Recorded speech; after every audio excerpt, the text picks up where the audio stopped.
మన బాత్రూమ్ అయితే ఎప్పుడు ఫ్రెష్‌గా ఉండాలన్నా, నీట్‌గా ఉండాలన్నా, మంచి స్మెల్ రావాలనుకున్నా, ఒక్కొక్కసారి చుట్టాలు గిట్ల ఎక్కువ వచ్చినప్పుడు, చాలామంది ఎక్కువ వచ్చినప్పుడు స్మెల్ అయితే వస్తుంది కదండీ! అలాంటప్పుడైతే మీరైతే ఇలా చేసేసుకోండి. ఒక జిప్ లాక్ కవర్‌ని తీసేసుకొని, నాప్థలిన్ బాల్‌ని ఒకటేసేసుకొని, మెత్తగా పౌడర్ చేసేసుకోవాలండి. ఇలా మంచిగా పౌడర్ చేసేసుకున్నాక, అందులో రా సాల్ట్ కొంచెం వేసేసుకోవాలి.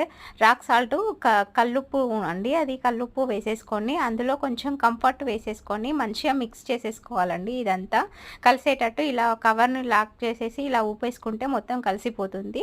కంఫర్ట్ వేసుకున్నాక ఇలా కలుపుకున్న దాన్ని ఒక సేఫ్టీ పిన్ తీసేసుకొని మంచిగా చిన్న చిన్న హోల్స్ అయితే చేసేసుకోవాలండి. స్మెల్ బయటికి రావాలంటే మనం ఇలా హోల్స్ చేసుకుంటే స్మెల్ అయితే బయటికొస్తుంది.